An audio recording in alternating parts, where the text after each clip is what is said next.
Magandang hapon po mga katribo and welcome sa Kalingang Katribo, the health and wellness show of the Daily Tribune. Pag-usapan po natin ang ating kalusugan at syempre ang ating panlaban sa karamdaman. Tugpuin ang COVID-19. Kasama po natin ang batikan na doktor na si Dr. Homer Lim. Hi, Doc. Hi. Doc, Good day sa naman kami ng update. Nakakatakot talaga yung COVID-19 ngayon. Lalong-lalo na yung Delta variant. At sabi daw nila, mas marami pang variants ang darating sa buong mundo. Yes po. So actually, no, like we have said before, no, talagang habang tumatagal yung virus, talagang magkakaroon silang tinatawag na mutation or variant strain. Kasi nga, the virus also is mutating. It wants to survive. So, one of the things that we really want to tell everyone that yung mga variant talaga, dadami talaga ng dadami. I mean, that's because of the natural history of these viruses kasi for them to survive, they also have to adapt and mutate. So that is why the longer this is, the more variants will appear actually, no? Pero Doc, bilang isang doktor at sa dami ng mga pasyente nyo, do you have some kind of a game plan in anticipation of other variants, but in the meantime, how to combat the Delta variant today? Well, actually, no. I mean, it's not only the future variants as what they are saying. It's, kumbaga, ang importante, what we have to do, hindi lang naman kasi COVID yung issue eh. There are many viruses, hindi lang COVID, may dengue ngayon, maraming may typhoid ngayon. So, the real important thing for everyone really is how to protect yourself by tinatawag natin, improve natin yung immune system natin. So, that's really yung pinaka goal natin. How do we improve our immune system? How do we increase our resistance to whether it's COVID, to other viruses and bacteria? I think that's the more important thing that we have to consider rather than trying to, doing all these other things like putting up barriers. Virus do not care about barriers. They will infect anyone and everyone that they can get in contact to. So I think that's the more important thing is how do we protect ourselves by improving our immune system, no? Yeah, but in terms of the Delta, no? So the Delta really is talagang medyo sakit ng ulo because recently we've been getting a lot of patients who have kumbaga medyo nagiging late na kasi dumarating na magpa-treatment. So then it's really harder to treat. Unlike the previous variants, no, kahit medyo late ng konti, 2 to 3 days they get better. But recently with this Delta, we've been noticing, no, that if they really come medyo late na, yung sobrang baba na yung oxygen, medyo ang hirap talagang i-increase yung oxygen level nila with the current treatments. So that's why the FLCC, which is the Frontline Doctors Alliance in the States by Drs. Pierre Corey and Drs. Marik, have revised their protocol. And that's actually what we have been doing also. We have actually revised some of our protocol, changed the way how we approach this specific variant. Doc, when you said change the protocol, let's talk about yung dating protocol at yung protocol ngayon. Okay.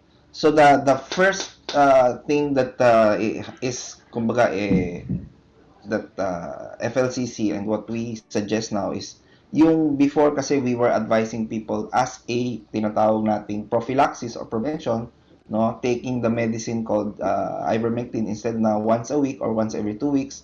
We now because of this Delta variant, because of the surge, no, we ask them to at least take 2 doses per week. So that's either choose one day, Monday, and then a Thursday, or Tuesday and a Friday. So that because of these specific Delta variant. So that's one of the things that very kumbaga nagbago dun sa protocol natin on prevention. So twice a week. So ang yes. 3 to 4 days, no? 3 days more or less. Yes, 3 or 4 day gap. No, this is for the surge. No, of course, The delta will slowly move away once there's another one that is more infectious, no. But hopefully, if we get a newer, a variant that would be more infectious, we really hope that it will be less deadly or less deadly or less cause more deaths or more hospitalization. That's what we really want. A virus that is less likely to cause hospitalization and death. Mhm. Less damaging and less fatal, no, Doc? Yes po, yes po. Pero okay, sinabi nyo, kahit anong virus, kahit anong bakterya ang darating sa buhay natin, kailangan palakasin Yes, po ang ating immune system. exactly po. Our basic chart. Can we show the basic chart to boost the immune system? Okay. Pakita natin yung chart na yon. Habang nagsasalita kayo, yan pinalabas. Okay, it says here, avoid alcohol and cigarettes. Check. Check. Wash your hands. Well, wash your hands. That does not really improve the immune system. It only prevents you from getting Right. infected or infecting others, no? Stay hydrated. Oh, definitely. A lot of people kulang ang hydration. That's one of the things that we have to make sure, no? Tapos, eat more fruits and veggies. Okay, very important. What type of fruits are we supposed to take, no? Kasi a lot of people would take yung mga apples na or pears, yung matatamis, no? So I think that's not that's not so healthy. That won't, help you, especially if you have diabetes. So what we advocate or advise is really fruits that are high in phytonutrients, antioxidants, but less in sugar. That's the most important thing, as well as the vegetables. No?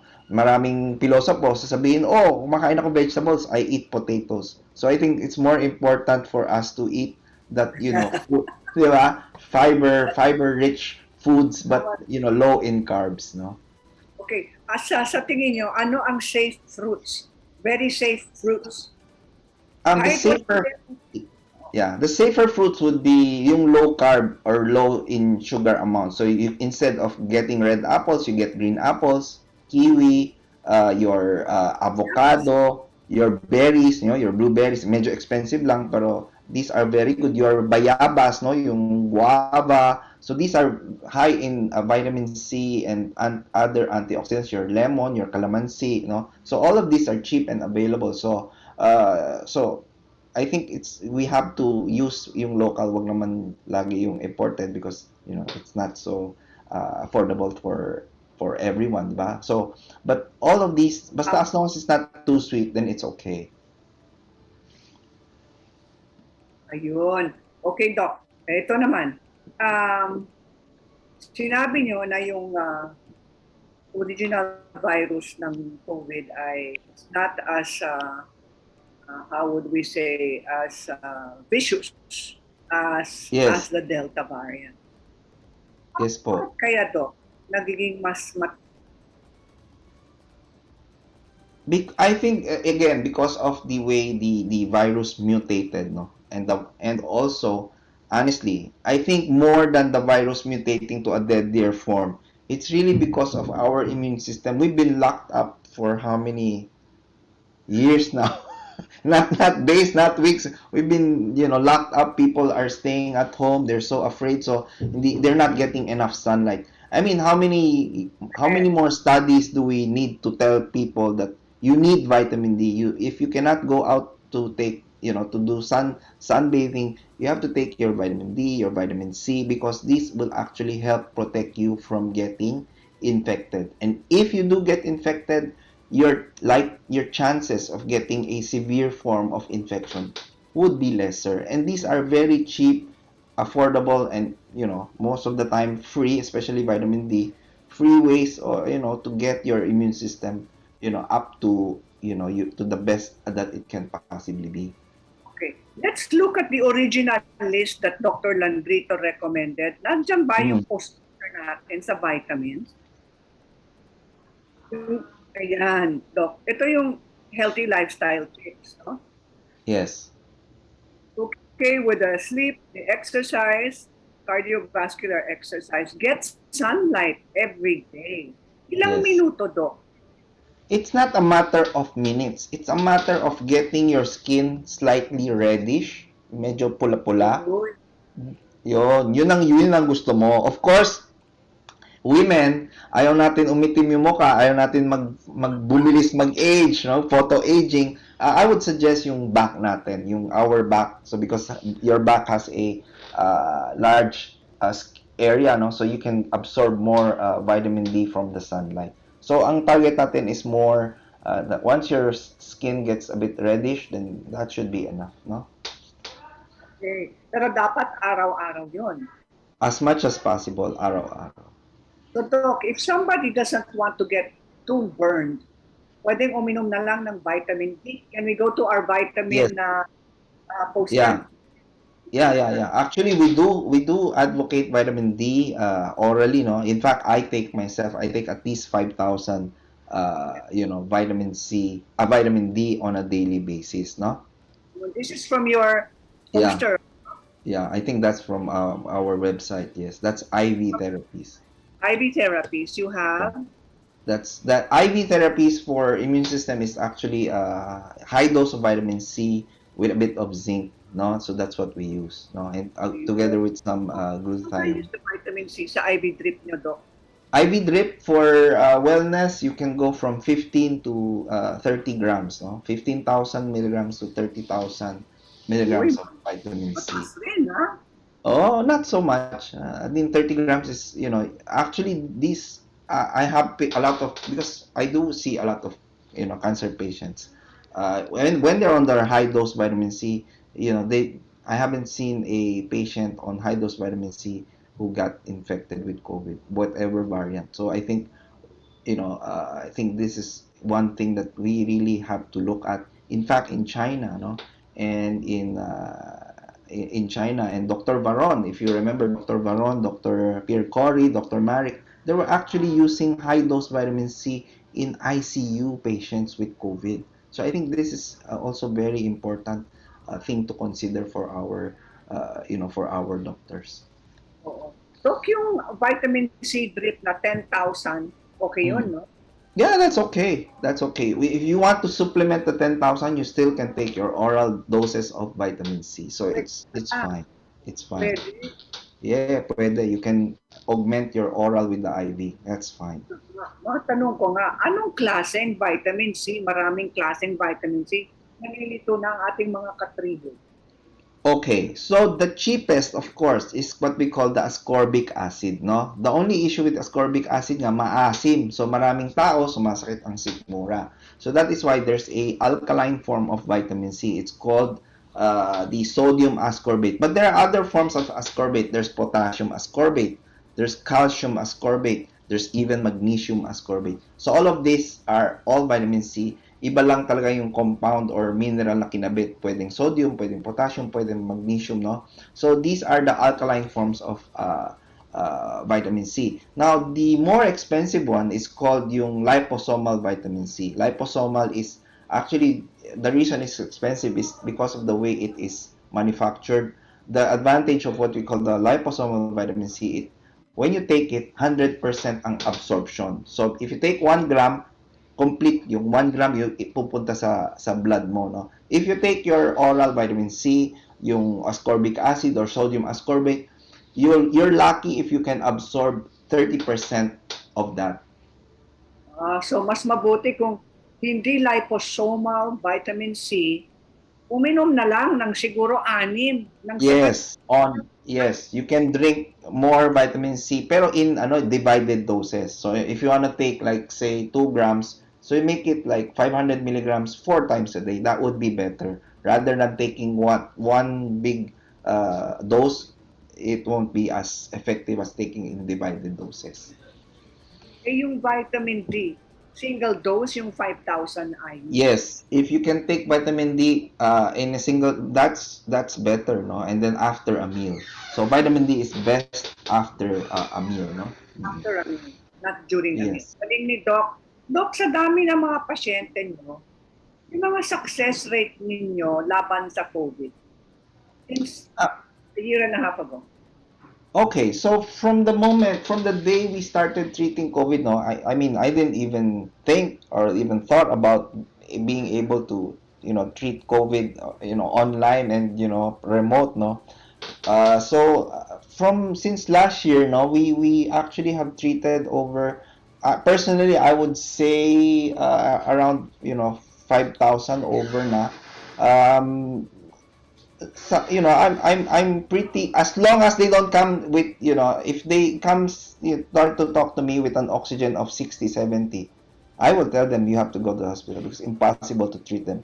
But as long as their oxygen is, in their high 80s, low 90s, almost 100%, 100% success rate. The only reason some patients would still go to the hospital is because there's some fear, no? There's some fear that they might get worse. But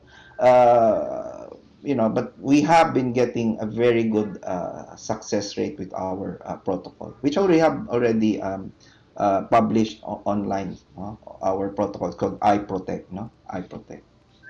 Okay. Ayan mga katribo, wag po kayong aalis. Balik po kami with all the tips laban sa COVID. This public service advisory is brought to you by Daily Tribune and 100.3 RJFM. Oh, vaccination, isolation, gotta keep up with my nutrition, gotta maintain my body condition, then I can take my vaccination. What do I choose? What do I take? As long as it is not a fake. AstraZeneca, Moderna, BioNTech, even Sinovac, okay na. Pababakuna ka ba? Pababakuna ka ba? Pababakuna ka ba? Pababakuna ka ba? Pababakuna ka ba? Pababakuna ka ba? Vaccination for the nation, no more isolation.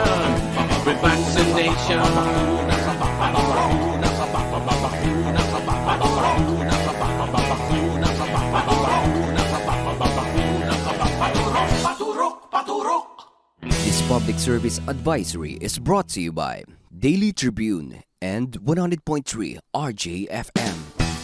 With Globe, our steps can lead us to millions of doors opening, millions of paths unfolding, and millions of reasons to keep going. Now's the time to be with the network that gets better every day for you.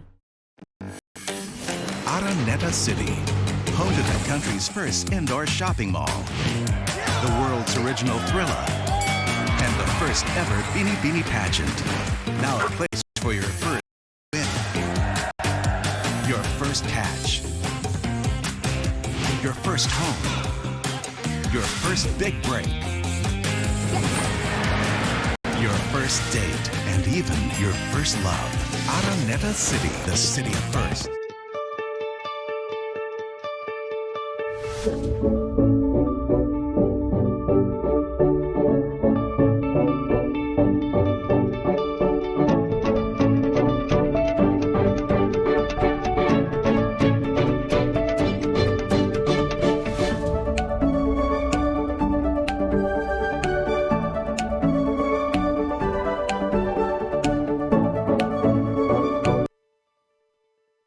Welcome back mga katribo, laban sa COVID, defense versus Delta, di ba?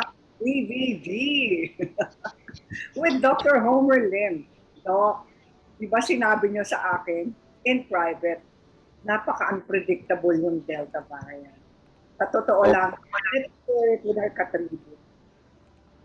Yeah, so ayun nga, as I was discussing with you earlier, no. So once we notice, no, yung Delta, it has, kumbaga, parang pag nahawa ka within 3 to 4 days, talagang you have severe symptoms na.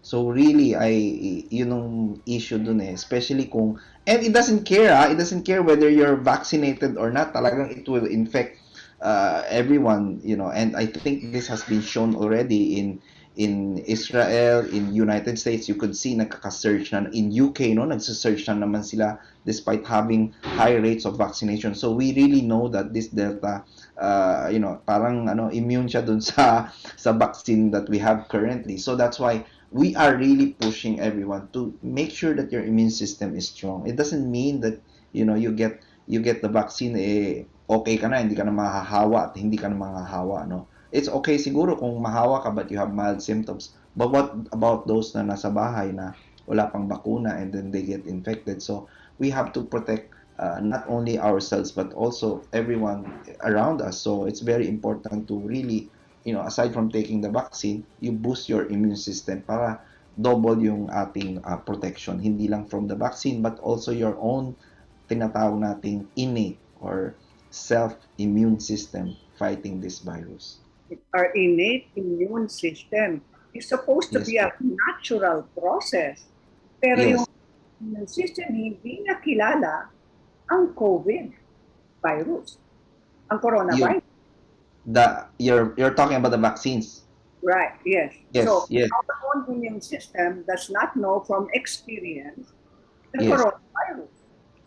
That is not completely correct because there have been many studies before, no, na we have some form of antibodies kung tawag natin cross reaction with other coronavirus. Kasi marami ding klaseng coronaviruses. So they found out some people or there's a population wherein they have the innate immune system or yung tinatawag nating memory cells, no, have some memory or some antibodies against the current SARS-CoV virus, no. However, maliit lang na population, but there are people who seem to have some protection against this SARS-CoV, no. But especially those na nagkaroon ng SARS-1 virus, no, they have protection from the SARS-2 COVID infection. So when we say innate o yung tawag nating our own immune system, hindi lang naman kasi yan yung tinatawag na antibodies na hinahabol natin from the vaccines.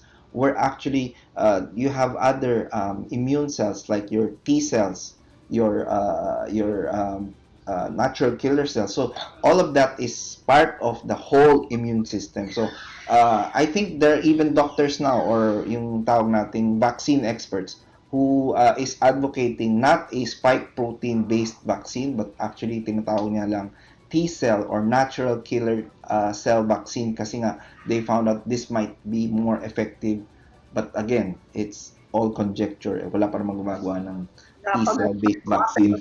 Na, yan ang hihintay Opo. natin, di ba? Because we have to improve Opo. the experience. We have to learn the lessons from our Exactly. challenge sa mga big pharmas. Gumawa na lang kayo ng vaccine that's based on T-cell production, T-cell Yes. strengthening, right? Yes, exactly. But of course, that would take a lot of time kasi wala pa masyadong gumagawa ng T-cell based vaccines. Oo. Ngayon, pag-usapan naman natin ang highly controversial but highly loved and appreciated and admired, especially for those who got well, the Ivermectin. Yeah. So the drug that can't be named. Sabi nga natin. Ivermectin. Okay. So actually, Personal experience, my yes. own personal experience, tumawag ang aking kamag-anak. Sabi niya, naku, yung asawa ko, may COVID, positive siya. Hindi naman kami makakalipat sa ibang lugar. We're sharing the same apartment. So sabi ko, i-isolate mo na lang yung asawa nyo, tapos yung ikaw at ang anak mo, you just have separate quarters, pero lahat kayo, magpapadala na lang ako ng Ivermectin. Tawag ako sa doktor so that they will prescribe. Kasi yung symptoms, she was proven already to have COVID. So uminom naman sila. Sa totoo lang, really, my hand on the Bible, my friend.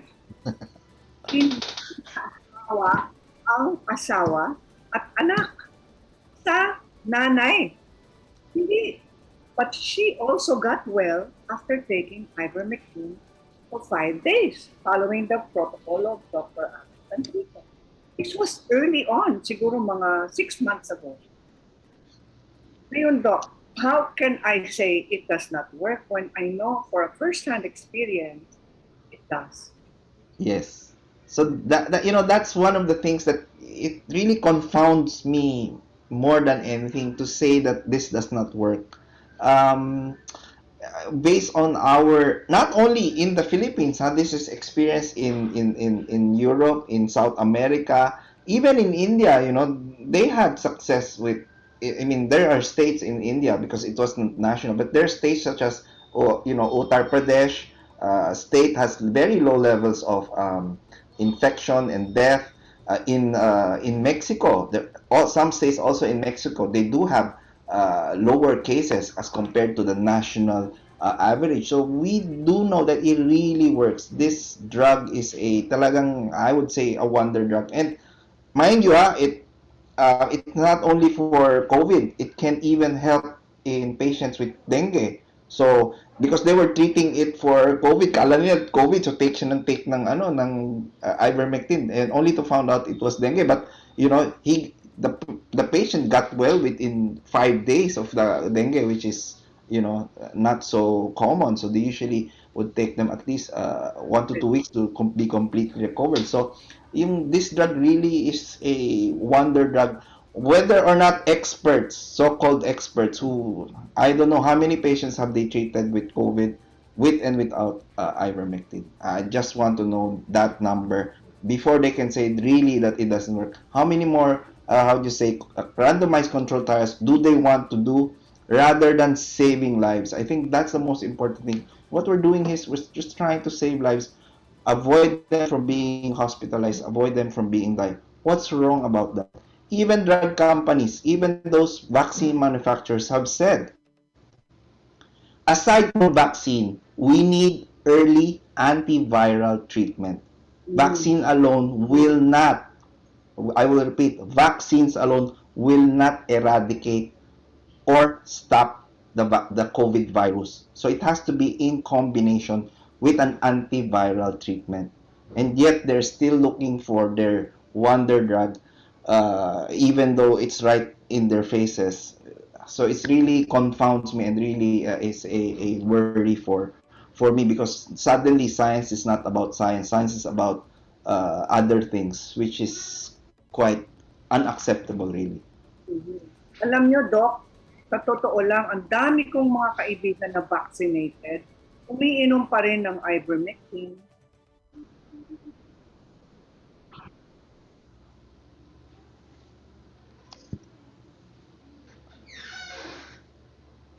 Sorry, my connection. Sorry, I didn't get the question. Sorry. Yung mga kaibigan ko na vaccinated, 100% na vaccinated, Opo.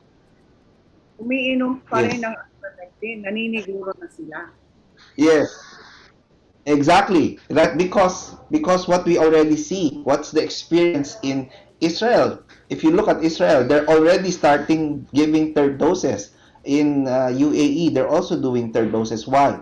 Because they know that the vaccine's efficacy to prevent you from getting severe form of illnesses is actually 6 months. So the question now is, will all we as a nation be keep on vaccinating every 6 months? Do we even have the financial capability to vaccine the whole country, or let's say at least 50?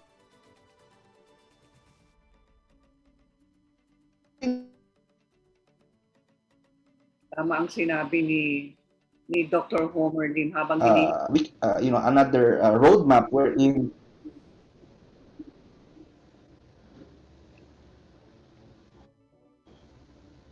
sorry, okay, yes, we were saying tama naman ang sinabi niyo, Doc. The important thing is sa lahat ng mga doktor sa buong mundo, they took the Hippocratic Oath, and that is to do no harm and to save lives. Save lives. Yun lamang po. So if you can get help from everybody, from every potentially powerful and effective regimen, bakit hindi? exactly. Bakit hindi? So it's really, so that's what I'm saying. So now it's not about science and saving lives. Now it's about something else. So it's really sad to see this, but I guess this is part of the, how do you say, part of the process, how to get the real truth out.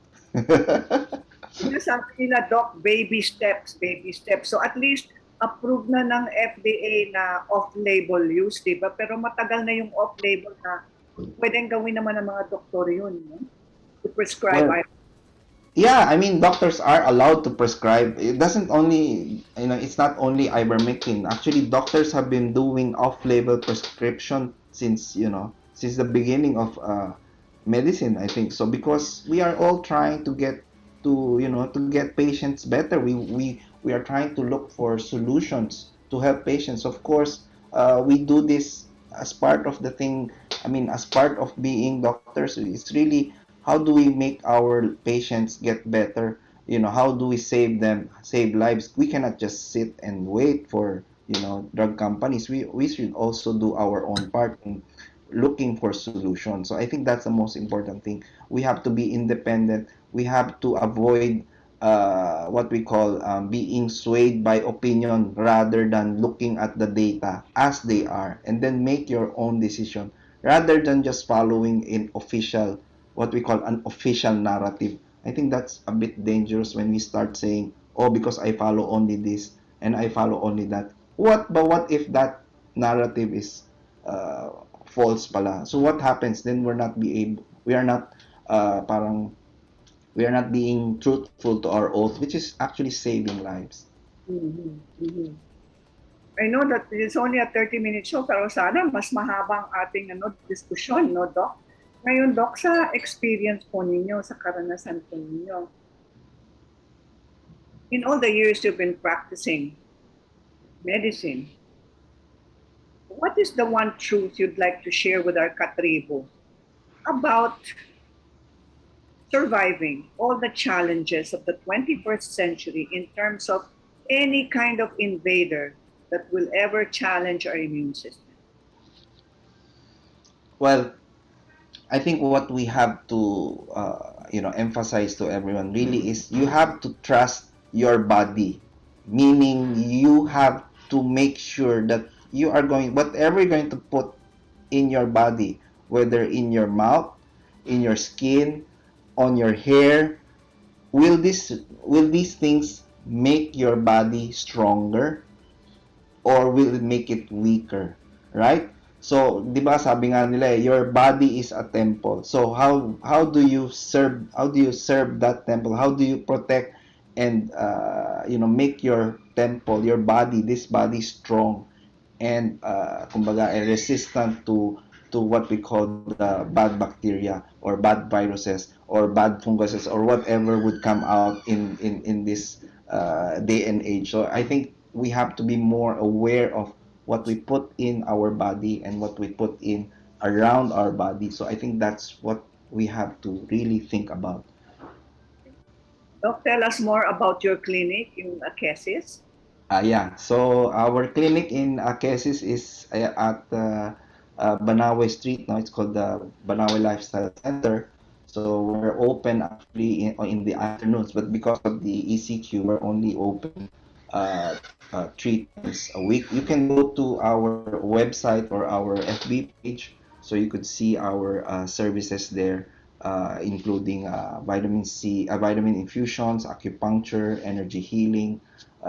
So all these things that we do at the center, no? Doc, have you ever been challenged by a case you'd like to share with us and how you were able to help that patient?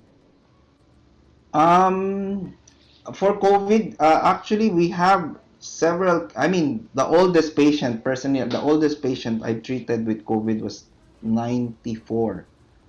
94. 94, no, 94. This was early part pa, no, the early part of last year pa. So 94, they were all afraid, but she didn't, it was like a common cold to the lady. It was so funny. But the biggest challenge for me really for honestly, no, the biggest challenge for me are patients who are obese. That's the biggest once they're obese, I'm very, very aggressive because as you might not know, everyone, the top three causes or the top three morbidity associated with COVID deaths. Number one is obesity. Number 2 is, you'll be surprised, anxiety disorders. Number 3 is diabetes. So if I know the patient is obese and they have anxiety disorder, I'm going to be very aggressive, because these top two more comorbidities, we call them, we have to be aggressive, because most of the time they end up in the hospital, and sadly, they die. So that's really what I want to tell everyone. So we have to make sure that we have to keep our body in tip-top shape. We should not overindulge in certain foods, because then you get overweight or obese. Then it becomes a roller coaster ride when you get a COVID infection. Pero anong nangyari? Anong naging resulta sa 94-year-old patient? Oh, as I said, she just like had the flu. She didn't really feel, her oxygen go down, and she just had parang difficulty in breathing, because she was coughing, but her oxygen never dropped. She just had some loss of appetite during the illness, but she was pretty fine after 2 weeks. She was back to normal, sweeping the floor, cooking food. So it was a Ano, nice anong, story. anong binigay niyo sa kanya, Doc? What was her regimen? Anong protocol? So what we gave, what actually, before, when this was early part, so there wasn't even Ivermectin then. That period of time, I was only giving vitamin C, vitamin D, zinc, and then some antibiotic, and that's it. So it was, I think what was important was the patient themselves. They have a very good outlook. They don't say that they're gonna die, or they're afraid of dying. So I think she was very strong prior to getting COVID. So I think that's one of the things that we really have to remember. No, even if you're 94, 85, but if you're strong, your immune system is strong, you can kick the virus pretty quickly. Yun, Doc. Maraming salamat, Dr. Homer Lim. Thank Last piece of advice for our katribo before we go. Ayan, anong So my last ulitin natin? yeah, sorry. My last advice would be, always think your body as a temple. So what you put in your body, or what you take into your body, make sure it's what would make your body, your immune system strong, keep you alive for the longest possible time, but healthy and active. It doesn't matter if you're 100, but 20 years of that 100 years is on a bed. So it has to be an active lifestyle. Even if you're in your 80s, you're in your 90s, in your hundreds, you're still active. I think that's the most important thing that everyone has to remember. You can live a long and healthy and active life, not being 80 and in a wheelchair on the bed. I think that's not living. Fantastic, Doc. Doc, may pahabol ako. I will mention the substance or the food or the ingredient, and tell me what is your position on this. Oh, sure. Okay? Ito na. Sure. Sugar. Oh, not so good. Would you allow someone to eat a little bit of sugar, but say birthday? Yeah, I mean, I said not so good, but of course you need sugar, because your body uses sugar as a source of energy, but not too much. Okay, so pag sinabi nyo not too much, gaano karami ang pwede? um for me, in my own opinion, if you're going to like something, yung drinks, no, if you put more than 1 teaspoon of sugar, that's already too much. Oh. Let's say birthday cake mo, ilan ang pwede kainin? Gaano karami pwedeng kainin? Again, number one would be what type of cake it is and how thick is the icing. Ayun nga. Oh, carrot cake. Even carrot cake, nilagyan nila ng sugar, no? But honestly, I'm not a cake eater, so sorry. So I'm not a cake eater, so I don't really look forward to having cakes anyway. Okay, ice cream. Ayan. Ice cream, number one, too much sugar. Number one, too much milk. But if you go to you can switch to a keto ice cream or a coconut milk-based ice cream. I think that's healthier. Of course, the sugar content has to be controlled pa rin. Yes. Meron akong ipapadalang ice cream sa inyo, Doc. Thank you. Okay? Ito, coconut ice cream. Yes, yes.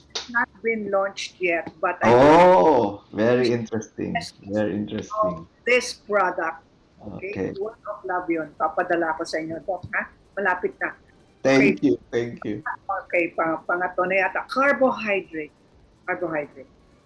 In limited amounts. Limited meaning if you can cut it to between because most of in Filipino no, yung diet natin parang Kanin. 70% kanin, 30% ulam. Eh yung ulam puro meat pa. So it should be around, if you can cut it to 30 to 40% or even lower. And then lots of vegetables. So that would be around 50 to 60%, and then probably 10 to 20% of animal protein or meat protein. If you do that, that's You'll be perfect. okay. You'll be Yeah. okay. You'll be fine. Yeah. Right. Doc, ito na. Gluten. Gluten is, a lot of people are not aware, no, but a lot of people are actually what we call intolerance, no. Meron silang intolerance to gluten. So yung gluten is what you get from bread, tsaka pasta, no. So flour, no. So you really have to be careful kasi a lot of Asians, no, Asians tayo, we are gluten intolerant. I am gluten intolerant. So before I had so much, skin issues. I didn't know it was really gluten. So when I stopped bread, nawala lahat. So for gluten, really, for Asians, mukhang marami tayong intolerance to gluten as Sinabi Asians. natin gluten, ang nilalaman ng wheat ay Yes gluten. po. Yes po. Yes. Paano naman yung mga vegetarian food na veggie meat na gluten ang You ginagawa? know, the worst, honestly, if for whether you're vegetarian or not, no, yung veggie meat, that's the worst food that you can have because number one, it cannot be digested. So it's like eating rubber. It comes out the same thing. It's as gluten. You cannot even digest it. So it's a hard protein. So I really don't advise anyone taking these veggie meat. If you're gonna eat veggie meat, might as well eat meat. At least the meat you can absorb and digest. The gluten you will not be able to digest What or about even yung mga assimilate it. veggie meat na walang gluten, gluten-free, na it's plant-based? Yes, that's fine. That's fine. For those who are not that doesn't contain gluten, made from usually from soy, or from mushroom, that's fine. That's okay. That's okay. Minsan may isang ginagawa nga sila sa Thailand based on langka. Oh, Para siyang karne yung langka mismo. oh, never heard of that. Yeah, I I want should try that. mag-veggie party tayo. Plant-based party. Kailan Sure. ang birthday niyo, Doc? What? Kailan ang birthday niyo? My birthday is still in April po. April po, 20. Sige, sige. Opo. Never mind. You should celebrate plant-based. Yes. Okay. Sige, Doc. Another thing. Alcohol. In as much as possible avoid, but if you cannot avoid, in moderate meaning, a glass of wine or a bottle of nice beer or hard drink, siguro one shot of a whiskey or vodka. I think that's pretty okay. It's called, especially wine, no, we call wine resveratrol therapy. Yes. Oo. Kaya lang, para sa akin, sa totoo lang, I am sensitive to the process of making wine. Oh, Because it's- they gumagamit ng yeast. yes, yeast and sulfates, no? A lot of people have issues with yeast and sulfates po. Yes, ako yun. That's why I don't And then you really- should not have cakes anyway because cake have yeast too. It was just my birthday 2 days ago. I gave my permission. Pero ang ininom ko kaagad, Doc, berberine. Berberine, very good. Exactly. Very good. Berberine, no? Very good. Turmeric. Yes, very good. Sabi ko, pang-kontra ito. Very good. Ay, naku, Doc, it's so much fun talking to you. I hope you can Thank you come po. back again and share your Sure. lifestyle tips to our katribo. Contact numbers, Doc, for those that want to consult. Thank you. May contact numbers po kayo. For our clinic, it's called Akesis, no? Our contact number is 0908 812 1451. 0908 812 1451.